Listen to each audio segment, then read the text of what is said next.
Number 10. Anti-living Batman.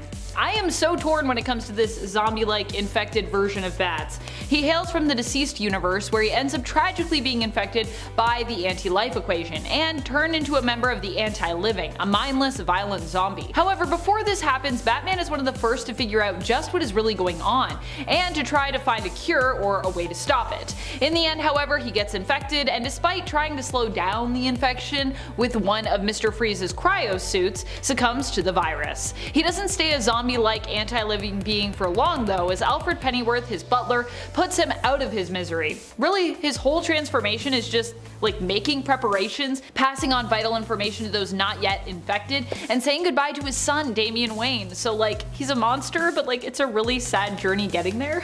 Number 9. Owlman. Owlman, or Thomas Wayne Jr. of Earth 3, isn't a monster in the physical sense, but certainly in the personality department. If you haven't heard of Earth 3, it's basically a place where strength is praised above all else, and it's home to the Crime Syndicate of America, which is the evil Justice League. Basically, Thomas is about as bad as you can get. For example, as a kid, he believed his parents were mismanaging their money, so he decided to kill them in cold blood. His younger brother Bruce protested to this, and he too was killed. He took the city of Gotham for his own through fear, bribery, and blackmail. He killed the family of Richard Grayson to make the boys susceptible to his influence. He even had a strange affair with Ultraman's partner, Superwoman. Owlman is a bad dude. Number 8. Batman the Silenced. One of my favorite things about the DC multiverse is that we don't just have the multiverse. We also have the dark multiverse. Or we had the dark multiverse. Anyways, still, I'm confident it'll return given time. Just give it enough time and everything comes back around, baby. Thank you, comics. The Dark Multiverse is like the Elseworlds' dark reflection, and when it comes to the anthology series Tales of the Dark Multiverse, or Tales from the Dark Multiverse, one or the other, often offered to readers in small batches with creative teams presenting their own dark realities and twists on classic DC tales. One such character and tale that gets twisted in the Dark Multiverse is Batman's Hush. In this world, the roles become reversed, with Thomas Elliot taking over Wayne Enterprises and locking Bruce away in Arkham Asylum, after Bruce moved in with the Elliot family following the death of Martha and Thomas Wayne. However, Elliot isn't Batman in this reality, but a corrupt senator and business owner. It's not a straight role reversal, working with the League of Assassins. Bruce, however, is not as crazy as he seems, and he ends up escaping Arkham and becoming the Silenced, in essence an anti-hero out for revenge on Tommy, whose character design resembles Hush. Did I mention how creepy he is, by the way? He's super creepy. Number 7. Leatherwing. According to Earth 10's history, the Axis powers managed to achieve history in World War II. With the National Socialist Party victorious, Bruce became a willing agent of their perverse plans, taking on the identity of Leatherwing. As you can imagine, this guy wasn't too great. Holding the beliefs set out by the powers that ruled, he was against interracial relationships, he believed in a master race, and he held up the many fascist ideals of his team, the New Reichman. Thankfully, the New Reichman were betrayed by their leader Overman, who still knew that this way was the wrong way. Still a crazy racist Batman. Gives me chills. Number 6. Red Death. Another villainous version of Bruce Wayne, Red Death also hails from the Dark Multiverse. If you can't tell, I really like the Dark Multiverse. However, he doesn't come from the Tales of the Dark Multiverse series, but is rather one of the Batman Who Laughs Dark Knights. The Dark Knights are basically like an evil collection of Batmen from across the Dark Multiverse, each one standing in or representing a member of the Justice League. Red Death represents the Flash. In his reality, Bruce Wayne was pushed to the limit after losing so many of his sidekicks, believing that he would be better at using the Speed Force than Barry Allen. He stole the Speed Force from him and then proceeded to use it to kill all of his enemies, becoming known by the speedster and villainous mantle of Red Death. Number 5. Dark Knight Returns. This is an older version of Bruce from Frank Miller's alternate future reality of Earth 31. Here Batman comes out of retirement when Harvey Dent returns. To make matters worse, the Joker also escapes custody. Not only does Batman have Dent, the Joker, and the criminal scum of Gotham to contend with, but Superman is also after him as well. In this reality, Superman had become a government hero, becoming the loyal ally to the President of the United States. Kind of like his guard dog, really. And the President of the United States does not take too kindly to Batman's return. In the end, the two must face off in a famous fight that would go on to inspire multiple narratives, including the Batman v Superman film from the DCEU. Number 4. Damian Wayne. One of the darkest Batmen to arise would be Damian Wayne's Batman. Damian takes up the cape and cowl in a possible future story featured in Batman issue 666. Get it? 666. Known as Batman in Bethlehem. Batman in Bethlehem is a story where in the future, Damian Wayne sells his soul to Satan in order to ensure Gotham's protection. This drastic measure happens in a world where people really are looking for some kind of security as climate change, war, and acts of terror threaten the entire planet, turning it into a hellish futuristic landscape. This future version of Damian, who becomes Batman, also seems to be impervious to gunfire and no longer restrains himself from killing those who oppose him. Kinda like, my dad was here so that I could be this Batman later. Feel like Daddy Batman would not be too happy with you, Damian. He would be like, don't kill people, but you're gonna do what you're gonna do. I guess it's a different world. Number 3, Thomas Wayne. Although it might seem weird to put Thomas Wayne on this list as he's Batman's father and so in a way is part of his past, in the alternate future known as Flashpoint, Thomas actually becomes Batman instead of Bruce. This is after Bruce is killed, causing Thomas to make a plan to get vengeance and inspiring him to become a vigilante fighting for justice on the streets of Gotham. Martha, however, kinda goes the opposite way with it. The death of Bruce causes her to basically go insane. Unable to move on or let go, she ends up haunted by his memory and becomes the villain known as the Joker, becoming Thomas's sworn nemesis, despite the love that they once shared. What a tragic story. Number 2, Dick Grayson. Helena isn't the only one to carry on Batman and Catwoman's legacy on Earth 2. Let's not forget that before Helena was born, Batman had an adoptive son in the boy wonder known as Robin, aka Dick Grayson. Often known as the original Robin across many different worlds. On Earth 2, Dick Grayson would end up taking his adoptive father's mantle before Helena did and operate as Batman for a time. He settles down with Barbara Gordon and the two even have a son together who they name John. Dick, however, loses the use of his legs when he becomes paralyzed by the Joker shooting him through the stomach, which damages his spine. Sound familiar? Dick would later become Oracle. In this reality, Barbara ends up as a cop who gets shot and dies while attempting to help her family flee Darkseid's invasion. Their son John grows up to become his Aunt Helena's sidekick, Robin. Super cute. I like it. Not Babs' death though. I don't like that. That's not nice. Number 1, Terry McGinnis. When it comes to Batman, there are actually a lot of people who would be suited to don the cape and cowl. Sometimes in his stead, and other times as those who would take up the mantle after he dies or he retires. In the case of Terry McGinnis, he was pretty much created to become the new Batman. Using Bruce's own DNA, Amanda Waller designed Terry as part of her project Batman Beyond. She basically overwrote the reproductive DNA of Terry's father and chose the McGinnis family to create the modern genetic Bruce Wayne duplicate because their psychological profiles were close matches to Bruce's own parents, Thomas and Martha Wayne, which means that, when Terry grows up he should be pretty much a perfect replica. Even more so if his parents had been assassinated like Amanda wanted, but didn't work out for Waller there. Probably for the best though. I don't think you should assassinate people's parents just to turn them into Batman. That seems pretty messed up, even for Amanda Waller. Number 10, Reverend Bruce Wayne. Reverend Bruce isn't particularly scary to begin with, but the world he comes from and the fight he fights is definitely scary. This is a version of Batman who isn't just taking up the mantle to fight his parents' killers and rid Gotham of crime, but instead is attempting to fight against a whole political and societal system. In the Elseworlds story Batman Holy Terror, the course of history is changed somewhat so that America is basically still part of the Commonwealth. As such, it turns out that the seemingly random mugging and murder of Bruce's parents was not actually so random, and was actually a government hit that was later made to look like a mugging gone wrong. When Reverend Bruce finds out about this, he dons a demon costume that once belonged to his father Thomas and sets out to investigate. He also goes on to find out about government-run human experiments and an alien whom they captured, raised, and later killed with green rocks when he became too hard to control. Poor would-be Superman. Number 9, Gods and Monsters Batman. This version of Batman is not Bruce Wayne, but is instead Kirk Langstrom. In this reality, there is no Bruce Wayne to take up the mantle, and so Kirk ends up with the name himself. Not because he was inspired by a bat smashing through a window, of course, but because he is kind of actually part vampire bat.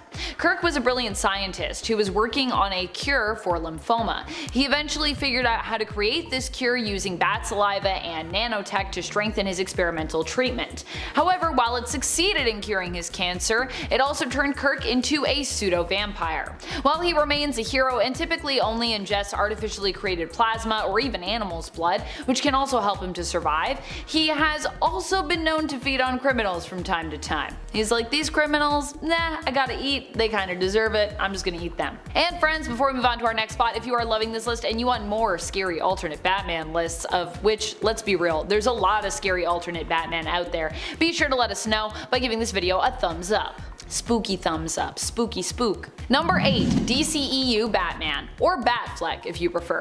Ben Affleck's Batman from Batman vs Superman especially is a much darker figure in comparison to the comics, and kind of in comparison to a lot of other Batmen that have been on the big screen. This is a version of the hero who has decided that he is willing to kill when he needs to.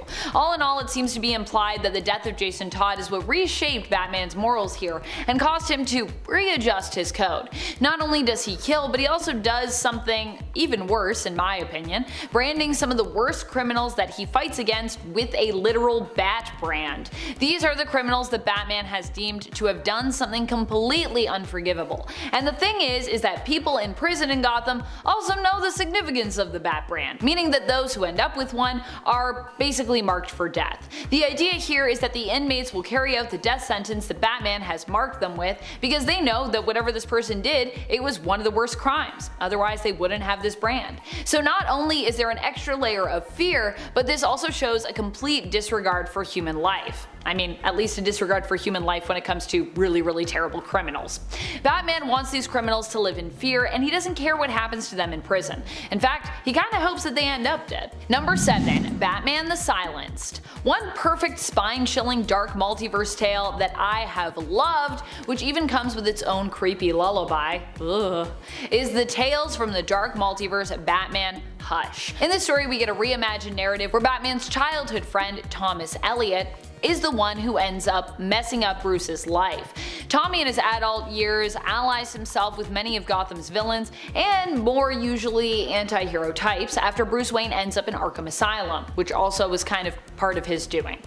However, Bruce isn't quite as checked out as he's been pretending to be, and he ends up escaping in order to get revenge and taking up the mantle of Batman the Silenced, an alternate version basically of Hush, and of course an alternate version of Batman. Number 6, Vampire Batman. This alternate version of Batman comes to us from the alternate Earth 43. As his moniker describes, he is a version of Bruce Wayne who transforms into a more literal version of Batman when he becomes a vampire.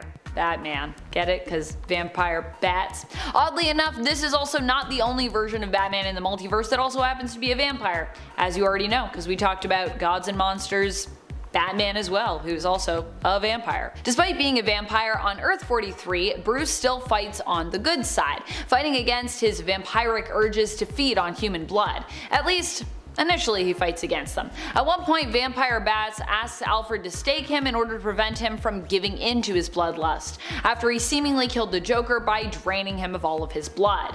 However, a stake through the heart doesn't actually kill Batman here, but simply leaves him in a coma. Months later, Gotham is in a pretty bad place without Batman's presence, and Alfred is forced to awaken him in hopes that Gotham will once more have a savior. Batman does go about taking out criminals, but in a very vampiric way, creating a bloodbath as his time staked and his bodily decay has resulted in the loss of his sanity. So he's there and he's killing criminals, but he's like killing criminals, and it's like a lot. Number 5, Bat Joker. This version of Batman came to life in the New 52 Futures End storyline, also known as the Joker Borg. Remember the mayor of Halloween Town in Nightmare Before Christmas? This Bat Joker is kind of like that guy. He's got business in the front and then villain in the back. So Batman created a time-traveling device and sent Terry McGinnis, who I'll explain later on, into the past to prevent Brother Eye from being built by himself and Mr. Terrific. Batman was injured at this time, so Frankenstein took him, as well as the Joker, and then did some fun operation where the two became one cyborg. Batman's brain was literally picked apart here in order to find out where Terry McGinnis had been sent to, and then the Bat Joker was sent back in time as well to stop Terry. Bat Joker was heavily equipped though. He was loaded with super strength, so much so that this Bat Joker was amongst the strongest of the cyborgs of the end future. Number 4, Terry McGinnis. Of course we have to mention him now in case you're wondering, wait, who's this guy again? The year is 2039. Bruce Wayne had retired, but Project Cadmus director Amanda Waller was looking for a replacement for Batman, beginning with Project Batman Beyond. A major key element here was using the original Batman's blood samples left over after his fights and mix it in with some nanotech. Now we have the DNA, we just need a family to raise the kid. Amanda found the McGinnis household with Warren and Mary a perfect fit, as they were both psychologically identical to Thomas and Martha Wayne. One flu shot later, they were about to be the new parents of a new Batman. But obviously in Batman fashion, during Terry's teenage years, his father got killed, and Terry believed it was all because of the corrupt CEO, Derek Powers. So he asked for the help of the other guy part of this merger, that guy being Bruce Wayne. He didn't know anything at this point.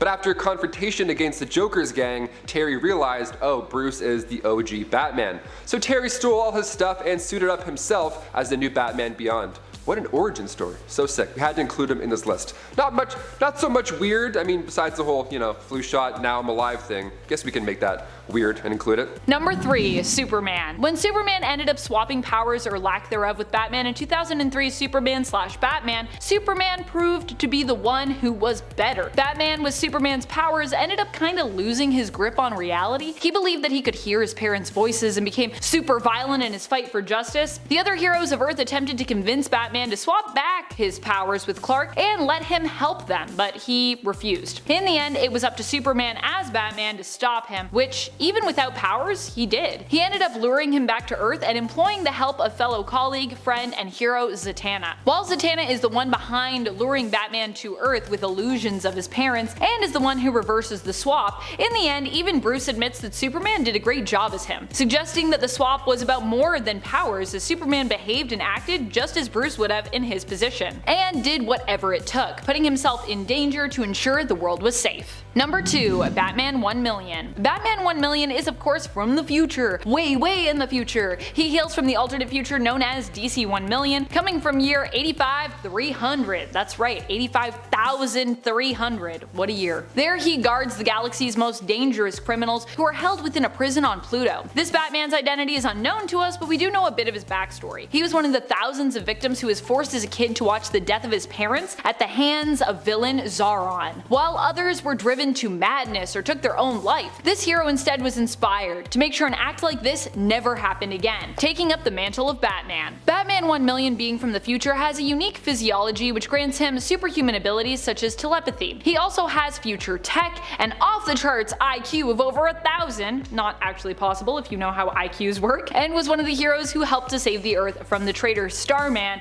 and the plague that he had unleashed. Number 1, Terry McGinnis. What would this list be without Terry McGinnis? As Batman's direct protege in the future, Terry definitely deserves our number 1 spot, I think. He also was designed to be the next Batman, and so not only has the training and experience needed, learning from an older and wiser Bruce Wayne himself, but also genetically was made to become the best Batman possible. In fact, you could even argue, because he grew up with his parents still alive, that he might be a more whole Batman. Terry was the product of Project Batman Beyond, headed by Amanda Waller, who actually snuck Bruce Wayne's DNA into his conception with nanotech that would basically rewrite Terry's dad's genetic code to match Bruce's, making Terry, in a weird way, kinda Bruce's son / half clone. Waller hired Phantasm, aka Andrea Beaumont, to then kill Terry's parents after they left the movie theater with their son, trying to also orchestrate the same origin story for Terry to help motivate him to become a hero. However, in the end, Andrea refused to go through with it, and so Terry got to live his life with his parents, alive. Although it should be noted, his parents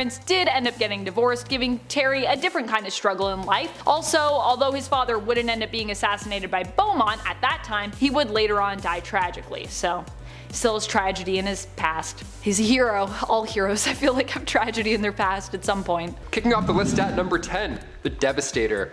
There's a name right there, okay. Bruce Wayne of Earth 1 made his first appearance in Dark Days: The Casting. This Batman is one of Barbados' Dark Knights. Now, he started out the usual Batman way, lost his parents, became Batman, hung out with the Justice League. He actually got along with Superman quite well. He genuinely believed in his ideals of hope. But it is Batman we're talking about. Just because he trusted him doesn't mean he wasn't always prepared. Bruce kept the Doomsday virus just in case. So when Superman did go on and become a little crazy and started killing people, Batman figured, okay, now is the time to use this thing. Bruce first used a kryptonite spear to try and do the trick, but Superman just monologued in his face. Nothing was working. So now it's Doomsday time.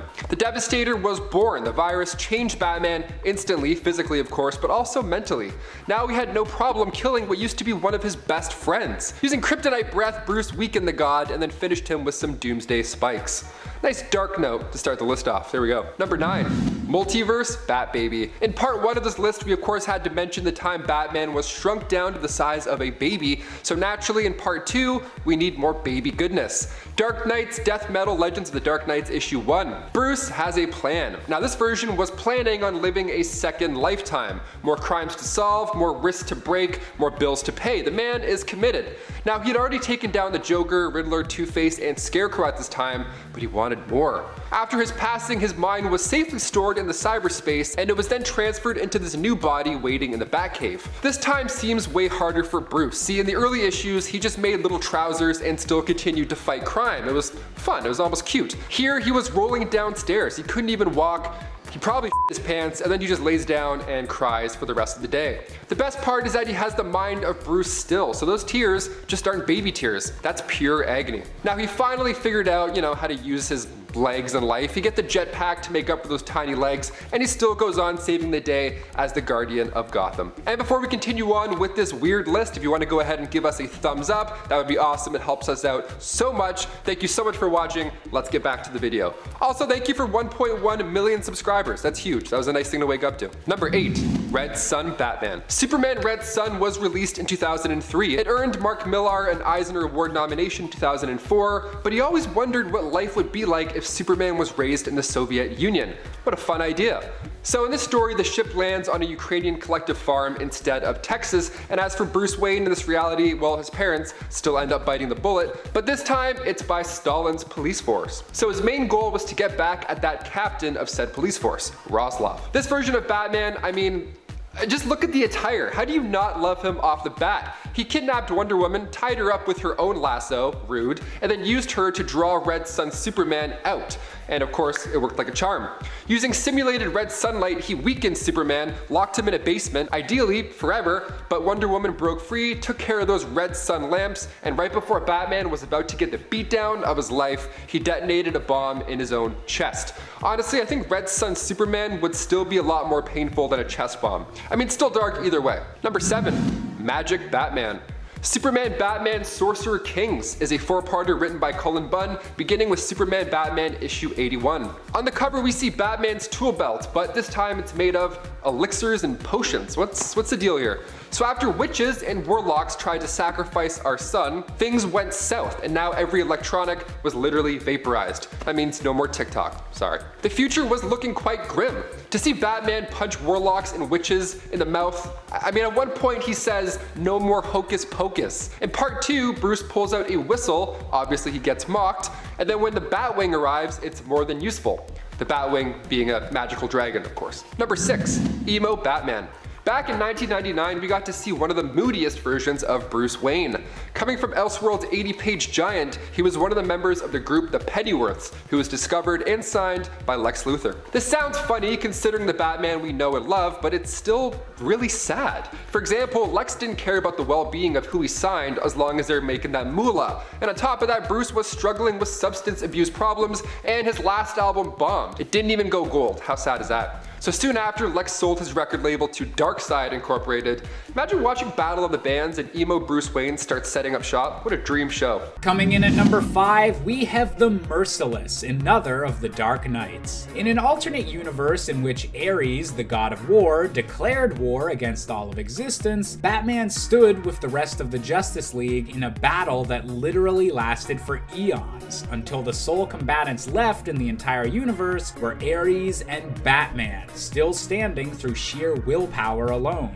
After landing a blow that knocked Ares' magical helmet off, Batman was forced to put the helmet on to finally defeat the God of War, leaving him the only survivor of this burned out universe. This Batman unfortunately became addicted to the power and bloodlust granted to him by the helmet, and joined forces with the rest of the Dark Knights in order to survive the destruction of his universe, going forth to find new worlds for him to become a new God of War against. Coming in at number 4, we've got another of the Dark Knights with Murder Machine. This version of Bruce Wayne comes from a universe very similar to the main DC continuity until the tragic death of Alfred Pennyworth at the hands of multiple Batman villains. Heartbroken and traumatized by the footage of the incident, Batman convinces his friend Cyborg to recreate Alfred's personality as an artificial intelligence. Unfortunately, this AI takes its task of protecting Batman far too literally, altering his brain chemistry to erase any sense of fear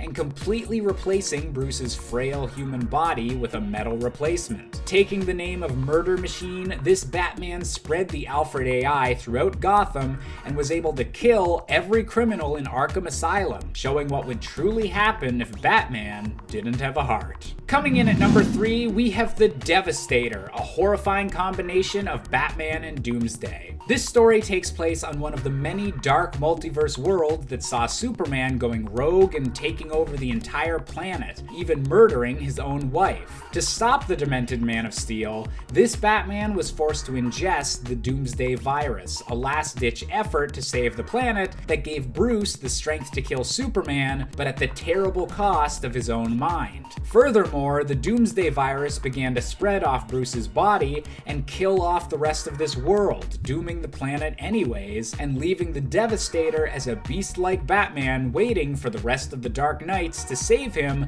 from his collapsing planet and give him a new target to hunt, even if eventually this Doomsday Batman hybrid would be defeated by, you guessed it, the real Superman. Coming in at number 2, we have the Emperor of Shadow, aka Bruce Wayne. In a recent one-off issue entitled Batman Superman Authority Special, Batman discovers a reality from the dark multiverse where Ra's al Ghul's plans to dominate humanity have come to pass, and the League of Shadows has become an Empire of Shadows, controlling the entire world. To make matters worse, the leader of this empire is a Bruce Wayne who gave in to Ra's al Ghul's teachings and embraced his position as the world's new emperor. While Batman and Superman were eventually able to destroy the link between this world and the regular DC universe in order to prevent an invasion, this twisted version of Bruce Wayne is still out there, likely biding his time until the next opportunity arises for the dark multiverse to attack the regular multiverse once again. And finally, coming in at our top spot, we have the Batman Who Laughs. In a dark alternate world where the Joker realizes he's dying and begins a mass killing spree of everyone in Gotham, Batman is forced to finally kill his fated foe. Unfortunately, at the moment of death, Bruce was infected with a special brand of Joker venom that completely flipped his moral compass, but left intact all of his intelligence and planning. All of the chaos of the Joker with the brains of Batman, this supervillain is Bruce Wayne's worst nightmare come to life, and so far remains the most evil and deadly variant to ever be seen across the entire dark multiverse. Number 10, Legends of the Dead Earth. In Legends of the Dead Earth, the surviving human population of Earth are all basically aboard a spaceship, which drifts kinda aimlessly through space as it's lost its heading. The humans have also been on the spaceship so long, they basically forgot there's even a world outside. However, Batman rises up among them to become a hero and help them once again find their way. This Batman is not the Batman, Bruce Wayne, but instead a well-meaning citizen on the spaceship who learns the truth about how they are basically lost. He takes up the mantle of the hero from old folklore known as Batman and inspires a girl aboard the ship named Tris Plover to help him in his fight to fix the ship's navigation system. It's actually a really depressing story though, because in the end she's like, man, I'm not gonna be alive to get to this planet. What's the point of anything? Number 9, Saint Batman. Saint Batman was the name Azrael took up in one of the dark multiverse alternate realities. Here, Azrael had taken taken up the cape and cowl in Batman's stead after his back was broken by Bane, but refused to give back the mantle, and instead of Batman defeating Jean-Paul and taking the mantle back, Azrael basically won that fight, keeping it. He turned Bruce into a shadow of his former self, removing all his limbs and keeping him alive through kind of a cybernetic life support thing, which also seemed to cause Bruce extreme pain. Years later, Bruce is saved by the son of Talia al Ghul and Bane. However, it turns out in rescuing Batman and later defeating Azrael,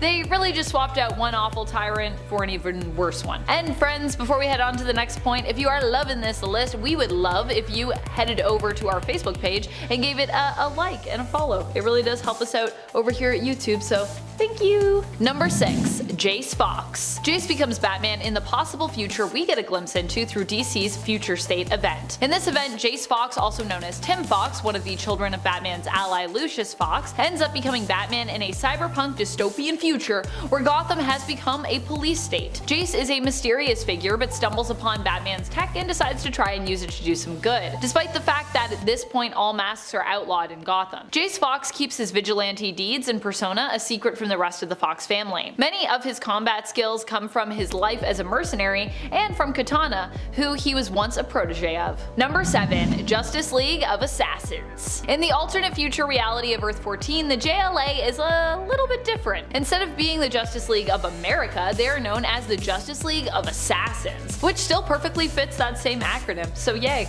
JLA. Like in the main reality, Batman also ends up joining this team. The world they live in seems to be a post-apocalyptic war zone when we see the JLA in issue number 15 of the 2016 Superman series. Despite their most valiant efforts, the Justice League of Assassins, including Batman, end up defeated and killed by the Prophecy. Batman actually ends up losing his head as a result of this fight. He's like the first one to go. Gets his head shot clean off. At least he still gets to finish what he was saying though. As his head pops off. Number 6. Helena Wayne. In the alternate future reality of Earth 2, it is Helena Wayne, Batman and Catwoman's daughter, who lives on to carry on the Batman legacy. Helena Wayne is often known by the name Huntress, not to be confused with Helena Bertinelli, the Huntress of the main continuity, but eventually goes on to take up her father's mantle of Batman. Yeah, not Batwoman, just Batman. Kinda love it. We haven't gotten to see too much of Helena's Batman in action, but I have always loved the idea of Catwoman and Batman settling down together and having a daughter who would one day be inspired to carry on their legacy and become a hero using either of their superhero names in their honor. Number 5. Helena Wayne. While Helena Wayne might not even exist in the main continuity, at least not yet, although she's definitely been there before, that hasn't held her back from being one of the most extraordinary and capable Bat family members from the multiverse. On Earth 2, or one of the Earth 2s, because there's kind of 2 Earth 2s, Helena ends up taking up the mantle of her father, becoming the new Batman. She wears colors similar to Batwoman, red and black, but decides to keep the mantle as is, as opposed to changing it to match her own gender identity. Helena lives up to the name too, and while we don't get to see too much of her in terms of her capability, just knowing Helena Wayne from the comics and from both Earth 2s, I can imagine she would not only do her father proud, but also potentially end up surpassing him in terms of her capabilities, having learned herself from the best. This version of Helena also trained under Bruce as his Robin and was there with him when he died, doing her best to defend her father before the building that he was in exploded. Number 4. Dick Grayson. Dick Grayson was Batman's first Robin and would end up taking up the mantle of Batman after Bruce Wayne's supposed death at the hands of Darkseid. In reality, Batman wasn't dead, but had simply kind of been blasted through time. Dick did such a good job with the mantle that even when Batman was revealed to have survived the events of Final Crisis and he returned, he actually didn't make Dick hang up the cape and cowl. Instead, in the one-shot Batman the Return, Bruce asks Dick to stay on and operate as Batman in Gotham in his stead, while he heads out to manage Batman Incorporated, which was pretty cool. I feel like you know you did a good job as Batman when you get the stamp of approval from Bruce, which is definitely what Dick got as Batman and what Damian got working as Grayson's Robin. And you definitely are considered to be trusted when Bruce gives you Gotham to look after, which is definitely the city closest to his own heart. Number 3. Owlman. Coming from Earth 3, making his first appearance in Justice League Volume 2, Issue 23, Owlman is actually not Bruce Wayne, but rather Bruce's older brother, Thomas Wayne Jr. See, instead of their parents getting shot, Thomas Wayne Jr. actually believed that they were doing such a poor job of managing their money, so he got Alfred to do it for them. He got Alfred to kill his parents, and then when young Bruce Wayne was trying to stop this horrible plan from happening, Thomas Wayne Jr. took out his own brother. He saw this as a sign of weakness. What a psycho. So with the family's wealth now, he became Owlman. As a Cape Crusader, Thomas was... well, he was the worst. I mean, the guy didn't mind using deadly force, for one, he actually preferred it. And what's a hero without a sidekick? This world's Dick Grayson tagged along and joined him, but that was after Owlman himself killed Dick's family. So a little bit of a twisted origin there too. And of course, there was also an evil super team, the Crime Syndicate. Number 2, Azrael. So right after the 1993 Nightfall storyline when Batman got wrecked by Bane, his back was broken, but he decided to pass on the Batman mantle to not Dick Grayson, but instead Jean-Paul Valley, aka Azrael, aka Azbat. I'm gonna say this is a weird version of Batman because he's a little crazy. This run as Batman wasn't the same at all. His methods were violent, messy, and irresponsible. He was capable of defeating Bane with his new suit and stuff, so he did do a good job. He was a formidable successor in that sense, but definitely not permanent. Once Bruce did recover, he had to force Azbat to leave the position. Even the style changes were quite drastic, and honestly, kind of ugly. Dare I say it was kind of ugly. He has the blue and yellow armor, the claws, the dual mag weapons. It's cool, but it's nothing like the Cape Crusader we know and love.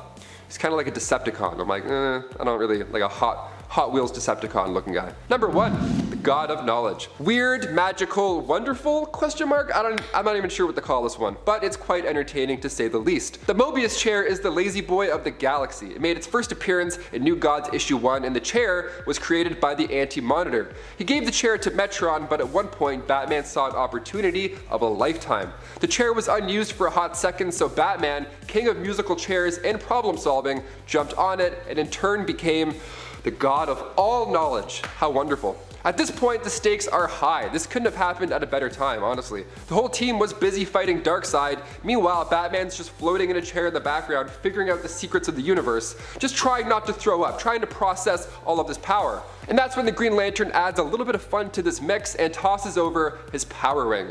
Just something to help Bruce get a grip. He puts it on Bruce's finger, power lights up the place, and he gets off the chair with a glowing lantern on his chest, right in the middle of the bat symbol. How crazy is that? Number 10, Jim Gordon. Jim Gordon ended up being recruited as a new Batman after the fallout of Endgame in the comics. Jim wasn't really in a great place to be commissioner as he had just recovered from the effects of Joker venom, which had left him unhinged and violent, initially trying to kill his friend Batman. But at the same time, he was also still someone that the government and the police saw as being extremely useful. He had years of service under his belt, he knew Gotham like the back of his hand, and with Batman and Joker both believed to be dead, Gotham and its people were looking for a new man to take up the Batman mantle. Enter Jim Gordon. The government gave him training, muscle implants, and a new tech-based armor mech suit that also happened to have at least semi-sentience. Jim named the suit Rookie and would both wear and work alongside it, in tandem with the police and government as a new, weirdly svelte Batman. That suit was tight. Of course, you could argue that Jim wasn't great as Batman, considering when Bruce returned, he kinda had some messes to clean up. But as a Batman who worked with the law and had a more intimate understanding of the justice system, it could also be argued that Gordon, in his own way, was better.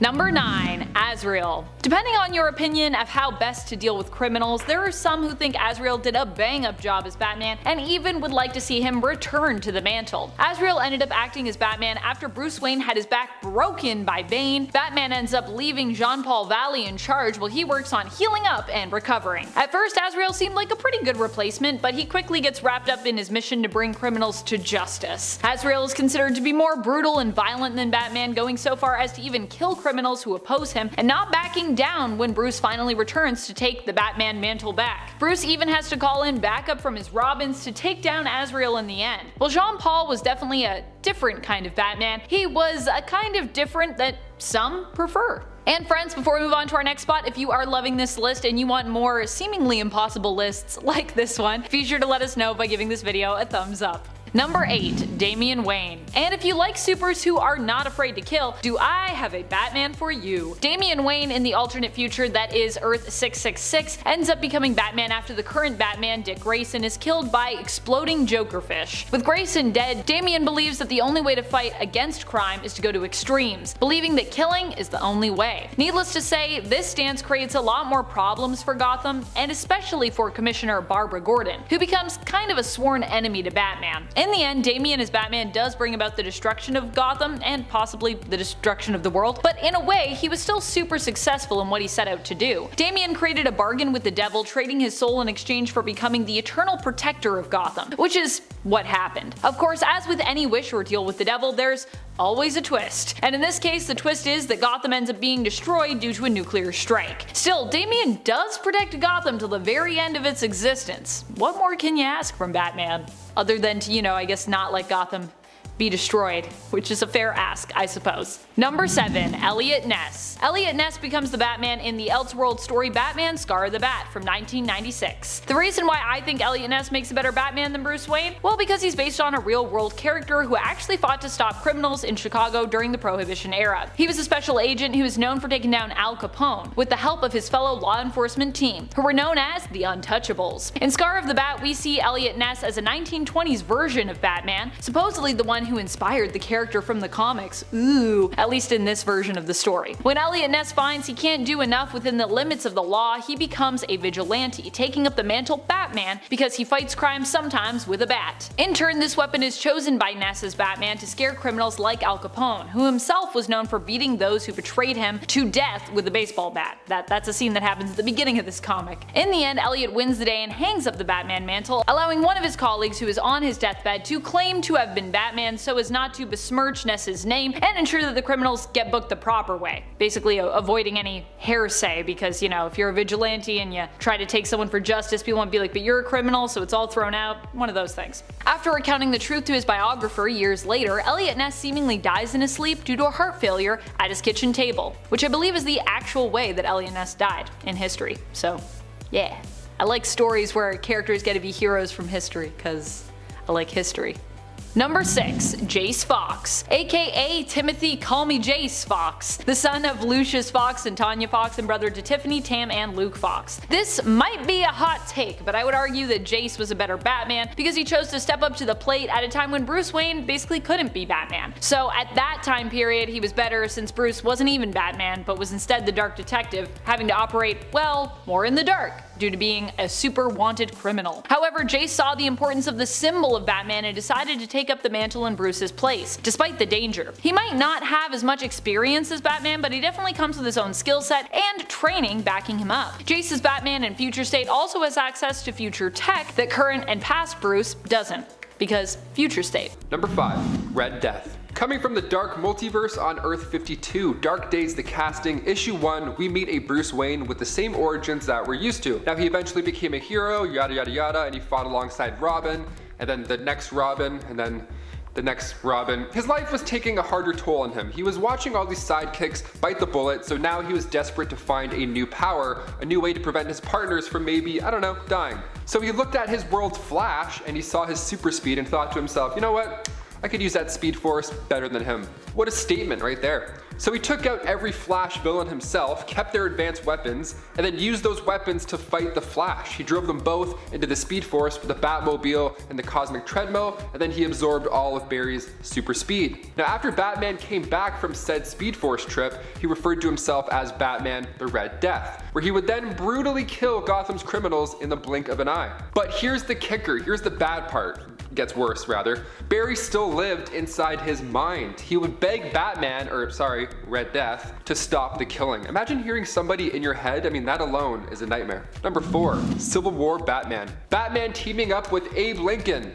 Yep, let's go. Batman the Blue, the Gray, and the Bat was released in 1993 from Elliot S. Magan and Alan Weiss. When you need to protect the government's massive stash o' gold, who else do you call but the Caped Crusader and his horse appropriately named Apocalypse? This is a fun story because this era is just too wild to be boring, but in this Elseworld story, Abe Lincoln knows that Bruce Wayne is Batman. But it's Abe Lincoln, he can keep a secret or two or three. Bruce had a bat fly in his window the night Abe's messenger arrived, so he took it as a sign and made an epic old-timey batsuit. He's accompanied by Robin, but in here he's named Redbird, and then we find out that old-timey Bruce is actually behind the whole operation this entire time. You lied to Abe Lincoln for gold? Shame. Shame. You're already rich in some universes. You don't need gold. Or maybe he's rich because he stole that gold.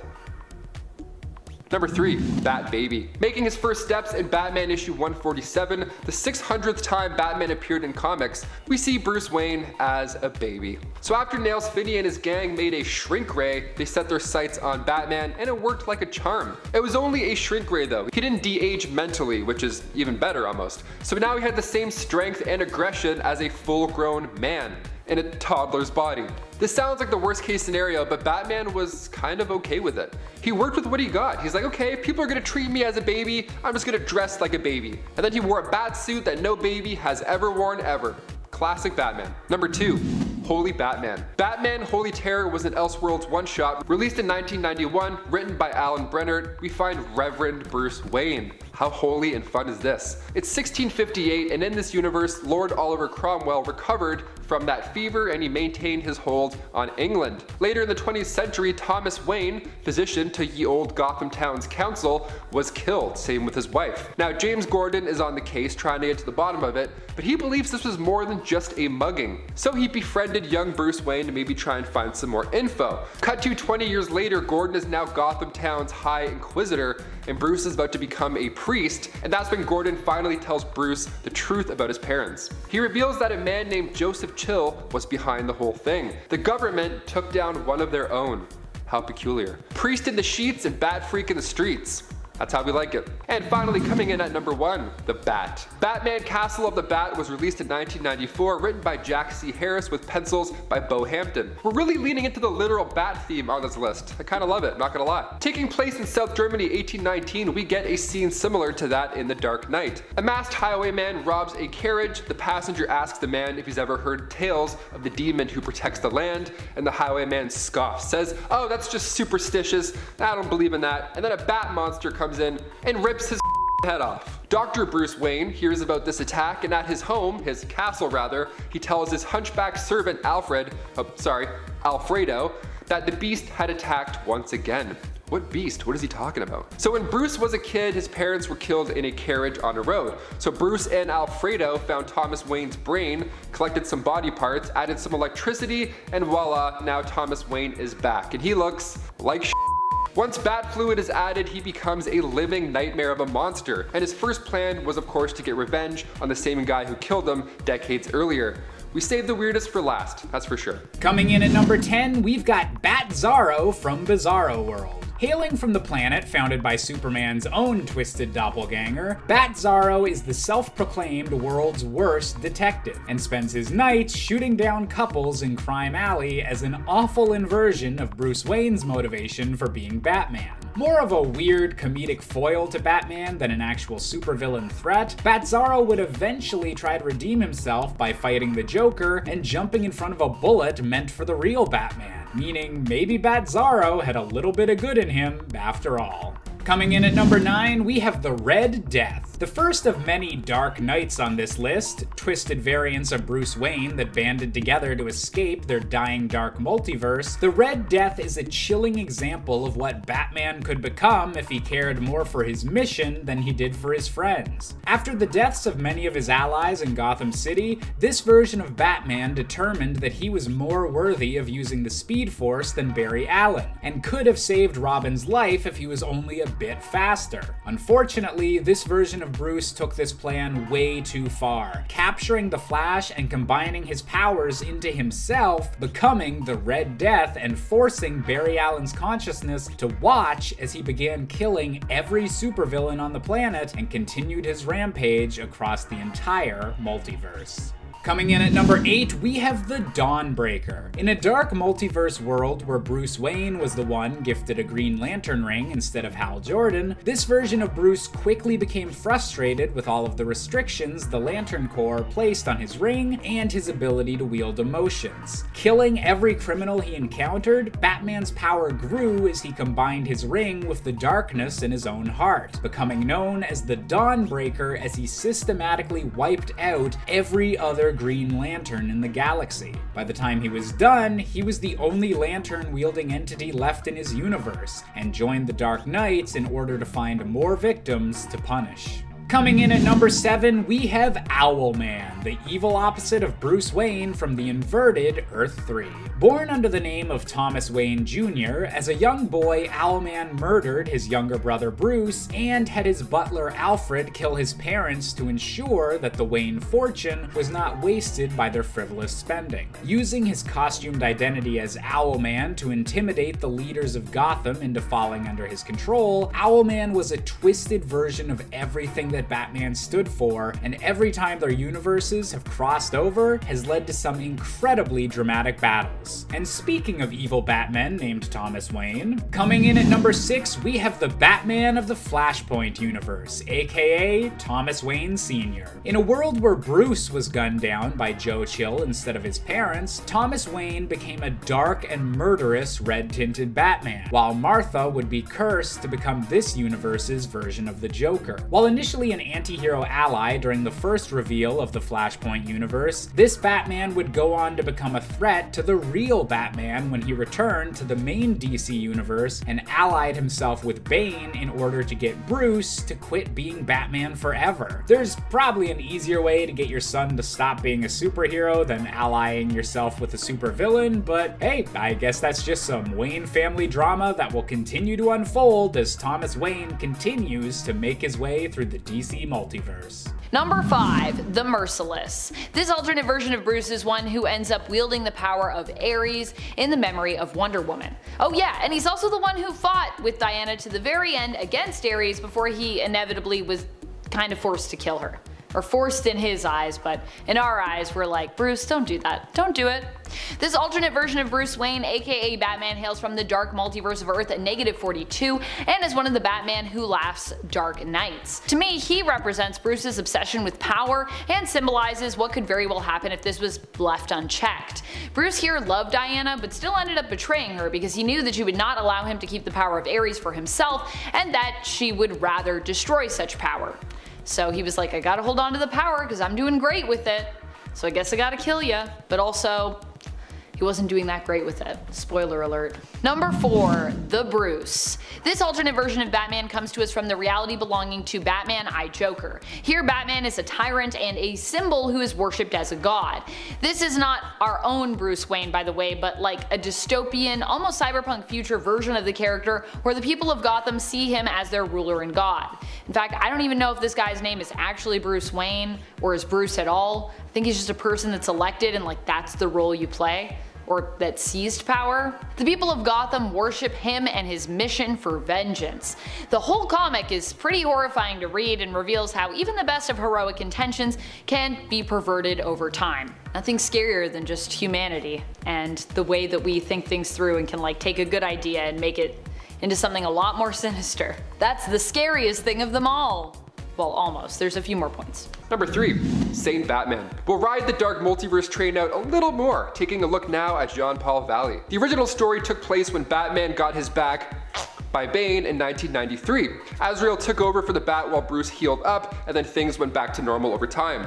In Tales from the Dark Multiverse, Batman Nightfall, we see a world where Jean-Paul Valley refused to give the cape back. They went at it at the Batcave, and instead of Bruce reclaiming the costume, he got a devastating hit to the spine. And to make matters even worse, Saint Batman kept Bruce alive, just, you know, without any body parts, of course. His physical strength is unmatched. This Batman juices. He uses venom in his suit, so he operates at a superhuman level. The ultimate backbreaker this time. Number 2, Speeding Bullets Batman. This Elseworld storyline shows us a future where Kal-El landed in Gotham and was subsequently adopted by the other Martha, Martha Wayne. The Waynes did end up meeting their fate, regardless of the fact that their newly adopted son has laser vision. He didn't realize at the time that he could fire heat rays until right after they had died. I mean, that's fair, trauma does things to the body. After this point, Super Bruce wasn't the same at all. He had the powers of a god, but the hatred of the devil. He was a conflicted man. He would repeat the line, the bullets, the bullets, the bullets, over and over again. He was mentally unstable, obviously. So he hid from the world in his mansion of solitude, and over time, Bruce decided that he should use his powers and just be a hero, instead of hiding. Taking up the identity of the Batman, he would patrol the streets looking for crime, but like I said, he was still a troubled guy. His version of saving the day was burning the flesh off of criminals. Number 1, Thomas Wayne. Coming from the Flashpoint storyline released in 2011, writer Jeff Johns and Andy Kubert brought us Thomas Wayne, Bruce's father, when he was actually the one to become Batman. See, in this universe, Bruce Wayne was actually the one who got shot that night in the alley. The world of Flashpoint is this altered reality that Barry accidentally ends up in, where Thomas is older, more brutal, and he's like this evil, dark Batman. And Bruce's mother, Martha, becomes so traumatized by what happens to her son that in this reality she becomes the Joker. So this Batman is very okay with using guns. In fact, he actually prefers it. Guys, kicking off the list at number 10, we have the Murder Machine. Great name. In part 2 of this list, we mentioned the Devastator, so this time we figured we had to include Murder Machine as well.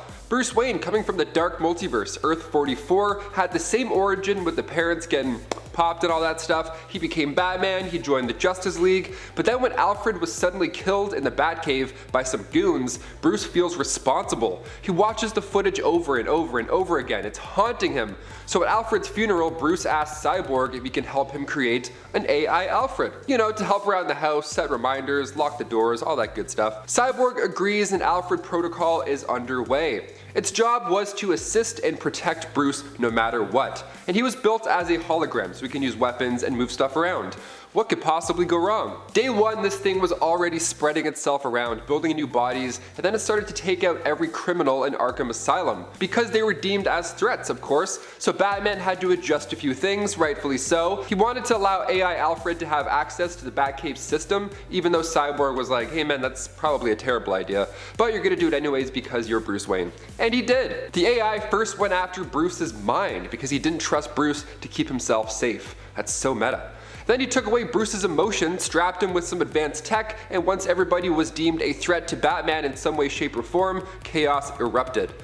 A lot of death. Number 9, the Bruce. Coming from the Batman I Joker storyline from the late 90s, this Batman is known simply as the Bruce, which has a nice little ring to it. I say it like that, the Bruce. Once a year, the Bruce puts on a hunt. The citizens are now allowed to fight and challenge him for the throne. It's called the Night of Blood. Great name. But they also have to fight Batman's villains first, the surgically altered and reprogrammed versions, of course. The Bruce controls them all though, that's the messed up part. He just likes this gladiator, Halloween style night. He just likes violence. Luckily, and I can't believe I'm saying this, luckily a descendant of the Joker came in and put a stop to the Bruce. And before we continue on with this list, if you want to go ahead and give this video a thumbs up, somewhere in that area, that would be great. It really helps our channel out quite a bit. You guys are the best. Thank you for your constant support. Let's keep going. Number 8, Digital Justice Batman. James Gordon II is the grandson, of course, of the Jim Gordon, and after the death of his partner Lena Schwartz, he sees some old newspaper clippings about the Batman, and he feels inspired. He feels like going through his grandfather's stuff. He's learning more, he's grieving, and then that's when he discovers that Gordon left him the Batsuit as well. Bruce Wayne's old Batsuit. How lovely. You should probably wash it twice though, just to be safe, you know? So James took over as the Batman with NetWiz Bobby Chang joining as his sidekick Robin. The two of them were recruited by the Batcom, which was a program set up specifically for this by the original Batman, in order to pass along equipment and tech and all that good stuff. This is a complex online future world that we're now looking at, of course ruled by the digital Joker virus. And I thought that paperclip guy was annoying. Imagine this dude. Jeez. Number 7, Clone Batman. When Darkseid created a clone of Batman, he used it to make the world believe that Batman had died, when in reality, Darkseid actually sent Bruce back in time with his Omega beams. That's a pretty impressive trick already, but things go up a notch when that clone is revived as a Black Lantern and seeks out our remaining alive heroes. His job was to attach other rings to other heroes who have been resurrected before, but after he was done, he went back to get some beauty death sleep. In Batman and Robin issue 8, that Batman is revived using the Lazarus Pit, where he instantly attacks Dick Grayson, Batwoman. I mean, he's just going nuts at this point. He was strong too, he was really strong. The next issue, the clone took off after King Cole triggered an explosion, and then he took off and headed for Wayne Manor, where he then fought Alfred and Damian Wayne. Just going for blood right off the bat. Pun intended. Damian was tossed off the roof by crazy Batsy, but thankfully Dick got him just in time. And in issue 9, the clone lost to Batwoman and Dick. Good ending-ish. Number 6, The Doom That Came to Gotham. Written by Mike Magnolia and Richard Pace, Batman: The Doom That Came to Gotham is a 3-part Elseworld story where Batman's primary target is that of Lovecraftian monsters. Batman is in this 1920s era. He's rocking a Glock on the front cover. It's gritty, but the threat levels are cosmic. It's a fantastic blend.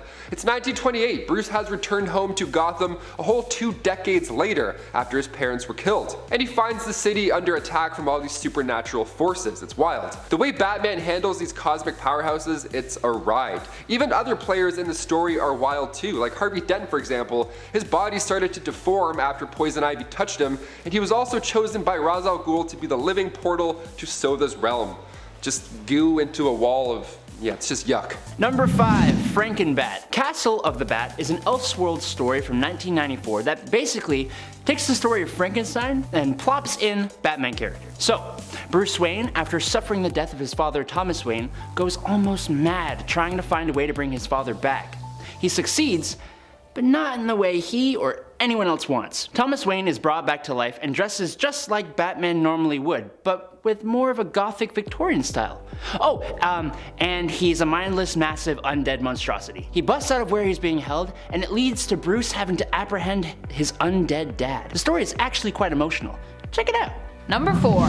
Gods and Monsters. That's right, in the alternate reality of Gods and Monsters, there isn't really a prominent Bruce Wayne. Instead, here Kirk Langstrom, known as Man-Bat in the Prime Earth and New Earth continuities, takes up the mantle of Batman, becoming part vampire bat, part man, also pseudoscience vampire. He was attempting to create a cure for lymphoma, which did work but ended up splicing his genes and turning him into a science-made vampire. Kirk, as Batman from Gods and Monsters, does need to consume blood to survive and typically feeds on either animals or criminals to get it. Number 3, the Devastator.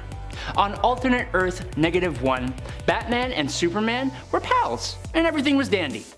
Until one day, Superman changed and rampaged, turning on humanity. Superman killed almost everyone, and Batman tried his best to help bring his friend back. But once Superman killed Lois Lane and cut off Batman's arm, there was no going back. Batman injected himself with the Doomsday virus, turning him into the Devastator, powering him to take out Superman but also making him lose all his sympathy. He still retains all the knowledge of Bruce Wayne plus the fighting skill, and he acts as the muscle for the Dark Knights. Truly a monstrous Batman. Number 2, Vampire Batman. Gods and Monsters isn't the only reality where Batman becomes a vampire. Oh no. I mean, he is Batman after all, he's Batman. Obviously, he's going to be vampires a lot. He also ends up as one in his fight against Dracula in Red Rain. However, Bruce attempts to resist fully turning and giving into his monstrous side here. Instead, he attempts to hold off on completing his transformation fully, becoming a sort of Dhampir, if you will. That is until Joker kills Catwoman, who in this series is also a werewolf. Spooky stuff. Joker taking Selina's life makes Bruce snap, and he ends up feeding on him, seemingly killing him, although it would later be revealed that Joker survived this whole ordeal. Afterwards, Batman has Alfred lock him away, worried about the monster he'll become because he has now tasted human blood. Number 1, the Batman who laughs. I know, I've talked about him like a lot, but it is for a good reason. The Batman who laughs is arguably one of the most dangerous versions of Batman who's ever lived, or been written. If you don't know yet, he is a dark multiverse version of Batman who has killed the Joker, but inadvertently infected himself with a strain of Joker toxin. The resulting transformation turns this version of Bruce Wayne into an amalgamation of Joker and Batman. All the intelligence and resourcefulness and martial skill of Batman mixed with the buck-wild, psychotic, murderous mind of the Joker. He is pure chaos and destruction, and he lays waste to his own Bat family and the Justice League. He has a pack of Jokerized Robins, and he is the leader of the Dark Knights, a few of which were featured on this list. On top of that, he is just truly terrifying to see. Number 10, Vampire Batman. We'll start on a Twilight note here, okay? Bruce Wayne of Earth 43 appeared in the 1992 Batman and Dracula Red Raid story written by Doug Munch with pencils by Kelly Jones. So after a group of victims met their fate in the same way with their, throats slashed and not looking great, Batman realized that he's got vampires to now deal with. Vampires led, of course, by the one and only Dracula. So Batman really goes the extra mile to get the job done here because he meets a rogue vampire named Tanya and opts to get bit. He's like, right here please, thank you. He turns himself into a vampire in order to fight Dracula. Awesome, sold. Debit, thank you. Okay, so now Batman lures these rogue vampires into the Batcave, detonates an explosion, completely dusting Wayne Manor, so now all this sunlight hits the bloodsuckers, poof, they perish, and Batman used his new wings, his actual bat wings, and then flew to fight Dracula. Bat Bruce won the fight by impaling Dracula on a broken electrical pole. Bruce wasn't looking good also. He lost a lot of blood, so he actually died, but the Batman will live forever as now a vampire, so that's good. That's a positive ending, I think. Number 9, the Batman who laughs. Coming from the dark multiverse, first appearing in Dark Days the Casting, created by Scott Snyder and Greg Capullo, comes a twisted Earth 22 version of Batman, the Batman who laughs. Sounds like a good time, it's actually a nightmare. The Joker here is cruel. He goes on a spree throughout Gotham, just chaos, pure chaos. He took out Jim Gordon, and then he poisoned Batman. So once Batman was able to move his body again post-poison problem, he broke the Joker's neck. But even so, the Joker was prepared for this. After the snap, he let this toxin out that infected anybody near him. So Batman now got infected. Cut to 2 days later, Batman and Superman are talking about what just happened. Then when Superman tells Bruce that a kid infected by Joker venom bit a doctor, Bruce Wayne laughs. He lets out a little laugh, but he catches himself after, and even Superman is thrown off. He's like, okay, something's not right here. So a day later, Bruce called the team to the Batcave, and he went full Omni-Man. He took out the entire team before anybody really caught on to this new personality. Weird and evil. This list is dark already. Number 8, Time Stream Batman. Batman: The Return of Bruce Wayne is a 6-parter written by Grant Morrison, released in 2010, and we pick up from Final Crisis issue 6 when Darkseid shot Bruce into the past. He travels throughout history, these fun, crazy eras, until eventually he's back to present-day Gotham City. Now the series is 6 issues, so we get 6 different types of Batman. This is like a 6-in-1 point. It's pretty juicy. So issue 1 gives us a caveman-style Bruce Wayne. He meets an immortal caveman as well, who becomes Vandal Savage. Issue 2, Bruce has to deal with witches. Okay. Issue 3, Batman is front and center in the high seas. Pirate Batman going head to head, of course, with Pirate Blackbeard. Enough said. Issue 4, we move to the Wild Wild West, where Bruce is a talented gunfighter, yet still he doesn't like guns and chooses not to kill. Vandal Savage returns here, but this time with the help of one Jonah Hex. Lovely. Issue 5, we find Bruce in what appears to be the 1930s, right after his parents actually died. So Bruce is taken to the hospital to recover from a gunshot from the previous Tale Out of Time, and that's when he meets a woman named Marcia. Marcia believed that Thomas Wayne actually killed his wife and then faked his own death. She was a friend of Martha's, so she was trying to get some peace of mind, trying to get to the bottom of this. So Bruce followed her to a graveyard without her knowing, and then that's when we find out she's actually a member of the Black Glove organization, and she intended on sacrificing Bruce to Barbados. She wanted immortality all along. Don't we all? Issue 6 ties everything together nicely, so if you haven't read it yet and this is piquing your interest, go check it out for yourself. Finish it off. It's a good time. And if you're enjoying this list as well so far, don't forget to share the love and hit that thumbs up. You guys rock. Thank you so much. Now back to some weird Batman alternates. Number 7, Darkclaw. Coming from the Amalgam universe where DC and Marvel combine powers, figuratively and literally, we get a Wolverine Batman double feature. First appearing in Legends of the Darkclaw issue 1 back in 1996, at just age 5, young Logan Wayne witnessed the death of his parents. So we have that Batman origin story sprinkled in to lay the foundation. Good stuff, promising stuff right there. And then Logan Wayne was then sent to live with his uncle in Canada, but after poachers ambushed his home, we have even more family members biting the bullet. So far, so sad. Afterwards, Logan Wayne enlisted in the Royal Canadian Air Force and soon after the Weapon X program. That's where the Wolverine origins really start to come in. Logan Wayne got the adamantium treatment, but it was deemed a failure in a way because Logan wasn't a mindless brute. He kept his sanity. So now we're starting to get a little bit more positive. This is good, right on. Afterwards, he was a free man. He studied criminology, forensics, martial arts, gymnastics, and all 127 major styles of combat. That mixed with the claws.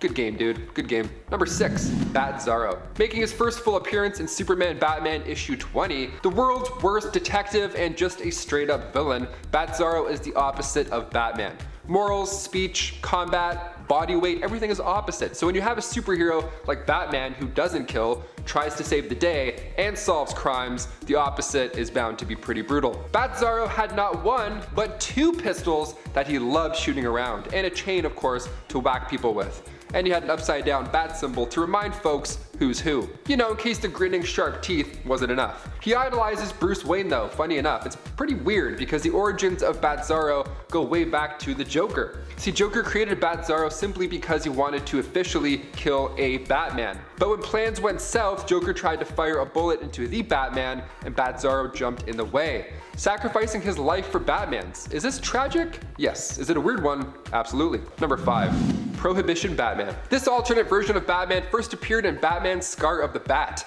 but this time it was Elliot Ness. Elliot was a federal agent, and instead of going toe-to-toe with the Joker, Elliot is now trying to bring down Al Capone. Now, of course, this takes place during the Prohibition era in Chicago, and Elliot was part of a team referred to as the Untouchables. I love this alternate version because it's real history that's being played with. Elliot Ness was a real guy who led the Untouchables in 1903. The story is a fun one-off, but Elliot does reappear later on in Teen Titans Volume 3, Issue 31. It's a brief appearance, but he's still out there. I wonder if real-life Elliot Ness ever read DC Comics back in those early days. Him and his Tommy gun reading Batman in a speakeasy? I can see it. Number 4. Batman the Silenced. The original Hush storyline by Jeff Loeb and Jim Lee introduces Bruce's childhood friend, Thomas Elliot. Out of jealousy, he tries to take down Batman using the alias Hush, but in Tales from the Dark Multiverse Batman Hush, we see a different life play out this time. When Thomas and Martha Wayne were shot that fateful night, Bruce was of course devastated, but Alfred didn't end up taking him in like normal continuity. Instead, he was taken in by those Elliots. Bruce didn't work through his trauma by fighting crime and saving lives. Instead, he grew more and more unstable from his childhood, so much so that the Elliots transferred him to a mental asylum, while Thomas Elliot grew up to take control over Wayne Industries. Horrible, what a horrible alternate reality. So once Tommy became a senator, he was able to transfer Bruce to Arkham Asylum, where Jonathan Crane would perform these operations. While in there, Alfred sent in Jack Napier as a mole to help Bruce, and Alfred also told Bruce about his parents and what really happened. So Jack was in there to help Bruce get in touch with people who can help him get payback. So he received training in every field from lunatics in Arkham Asylum. He came out talented but tainted after faking his own death. Once free, he went by the name of Batman the Silenced. Number 3. Murder Machine. Murder Machine is an alternate version of Bruce Wayne who hails from the dark multiverse reality of Earth -44. Here, Bruce Wayne turns to his friend and colleague Cyborg for help, building an AI to supplement Alfred after Bruce's longtime friend, butler, and father figure is tragically murdered. However, this AI is programmed to protect Bruce at all costs, which ends up leading the Alfred Protocol, as it's named here, to take over Bruce, replacing his human body with a mechanical, indestructible, and immortal one, turning Bruce into the murder machine. The Alfred Protocol, which Bruce is now fully merged with, also takes away Bruce's ability to feel fear or sadness. I think you know where this is going. It's not going to a good place.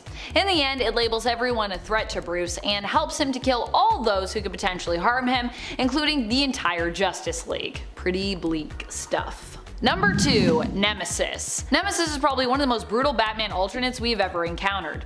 Probably also because he doesn't even hail from DC Comics himself, but instead is a creation of Mark Millar's, who hails from Icon Comics. Mark Millar doesn't hail from Icon Comics, but this character does. Mark Millar does many things. Well, we do have an elaborate backstory for Nemesis, which involves him also seeking vengeance for the death of his parents, but in a much more twisted way. Since his parents were actually the worst kind of wealthy folks and murderers themselves, it's never really even confirmed that this backstory is the true backstory of Nemesis. In fact, it's even implied in the story that Nemesis could actually be multiple people who just cause mayhem and death and destruction because, well, maybe they just enjoy it? The whole idea of the character and everything that he does is pretty messed up and is quite dark. Nemesis provides a much more villainous take on the idea of vigilantes and how motivation can mess you up, or alternatively, how you really don't even need motivation to become a messed up and brutal vigilante in the first place. Also power. Lots of things about power, because that's how it goes. Number 1. Batman Who Laughs. Obviously, one of the darkest and scariest alternate versions of Batman out there has to be the Batman Who Laughs. This version of Batman is actually like an amalgamation of Joker and Batman, but he is ultimately an alternate of Bruce Wayne, because he is Bruce Wayne, so a little more Bruce really than Joker in the end. He used to fight crime as Batman, but one day Joker took things too far and caused Batman to snap. And not just snap internally, but externally as well, when he actually snapped Joker's neck. neck, killing him. Joker released a special brand of Joker venom with his last breath, which Bruce breathed in. Over time, this venom made him paranoid and homicidal, and ultimately, he became the villain of the story, going so far as to kill all the members of the Bat family. Knowing they would not be able to join him, or not be willing to join him, I guess I should say, well, he killed all of them at least except one. His son Damian Wayne was offered a spot at his father's side, and he ended up taking it. Batman then became the insane Batman who laughs and set out to conquer and reshape the entire multiverse. Which definitely means you're pretty scary. If you are like, I'm not just gonna take over this world, I'm gonna like go beyond that, that's a lot.